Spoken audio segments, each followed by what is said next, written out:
Bonjour et bienvenue. Aujourd'hui, on plonge dans quelques écrits de J. Allen Hynek, son livre Les objets volants non identifiés, mythes ou réalité. Fascinant parce que Hynek, bon, c'était un astronome et au départ, il était très sceptique.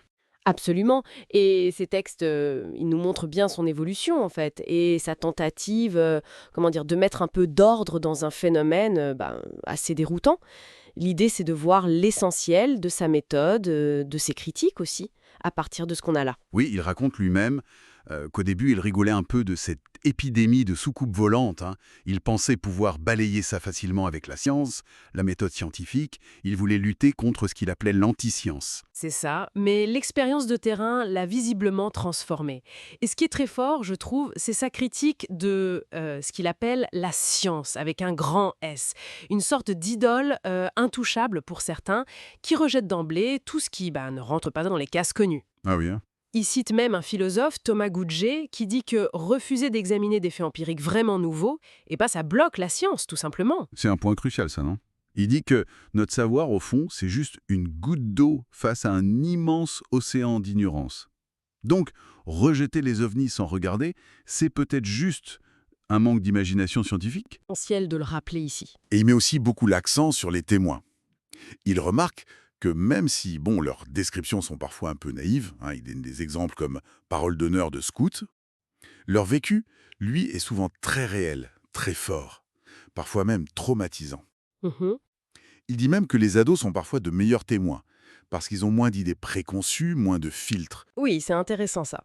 Et face à cette montagne de rapports souvent vagues, très différents les uns des autres, il fallait une méthode pour trier un peu le bon grain de l'ivraie, le signal du bruit, comme il dit. C'est là qu'il introduit ces fameux indices. Ah oui, les indices. D'abord, l'indice d'étrangeté, le E, pour voir à quel point un cas résiste aux explications simples, banales, et puis l'indice de probabilité, P. Là, c'est pour évaluer la crédibilité du témoignage. Combien de témoins, leur réputation, est-ce que le récit tient debout, etc. C'était sa tentative d'amener de l'objectivité, quoi. D'accord. Et avec ces outils, il propose une classification. Pas basée sur des théories sur ce que sont les ovnis, mais sur ce que les gens rapportent concrètement. On voit se dessiner deux grandes familles dans ce qu'il décrit ici. D'abord, les observations à distance. C'est ça, comme les lumières nocturnes, les LN. Très fréquentes, souvent explicables, mais il reste toujours des cas vraiment étranges. Ou alors les disques diurnes, les DD. Des objets vus en plein jour, décrits comme ovales, discoïdaux. Métalliques parfois. Oui, et puis il y a les cas radar optique, RO. Là, c'est quand une détection radar confirme ce que quelqu'un a vu. C'est déjà plus troublant. Et puis, il y a les rencontres rapprochées, RR. En gros, à moins de 150 mètres. Le premier type, RR1, c'est simple. On voit l'objet de près, mais il n'y a pas d'interaction physique qu'on puisse mesurer. Voilà. Ensuite, le second type, RR2. Là, ça devient plus concret. L'OVNI laisse des traces. Des marques au sol, des pannes de voitures en série. L'exemple de Leveland au Texas est assez frappant. Ah oui, cette histoire des pannes multiples. Exactement. Ou des effets sur les plantes, les animaux. Là, on n'est plus juste dans le subjectif du témoin. Et enfin, le troisième type, RR3, c'est quand le témoignage mentionne des occupants, des humanoïdes, à bord ou près de l'engin. Mais Hynek est prudent là-dessus, il fait bien la différence entre ces cas et les histoires de contactés, qui jugent souvent peu crédibles. Tout à fait. Et toute cette méthode, cette classification, ça lui sert aussi de base pour critiquer assez durement les enquêtes officielles de l'époque. Le projet Livre bleu, le rapport Condon. Oui, elle n'est pas tendre. Non, il dénonce le manque de moyens, c'est sûr, mais surtout le biais de départ. L'objectif semblait être de trouver une explication conventionnelle à tout prix. Son théorème, comme il l'appelle avec ironie, c'est qu'on trouve toujours une explication si on ignore les détails qui dérangent. Ou les corrélations entre témoignages. Précisément. Et il pointe aussi la façon dont les statistiques étaient manipulées.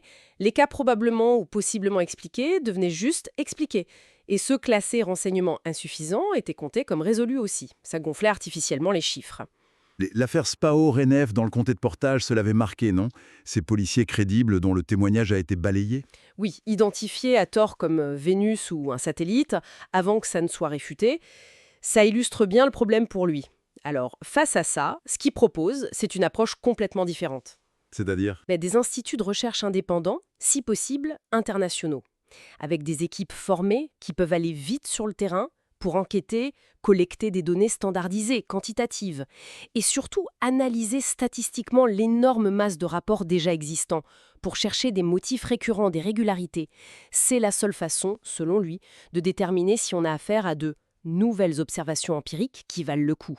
Donc, pour résumer un peu cette pensée de Hynek à travers ces extraits, ce qui est frappant, c'est le parcours.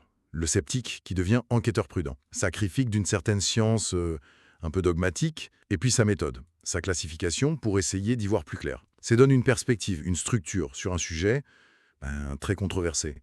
Mais d'avoir montré qu'une enquête scientifique était possible, en définissant l'objet d'étude à partir des faits rapportés et en demandant simplement qu'on applique à ce sujet la même curiosité et la même rigueur qu'un n'importe quel autre.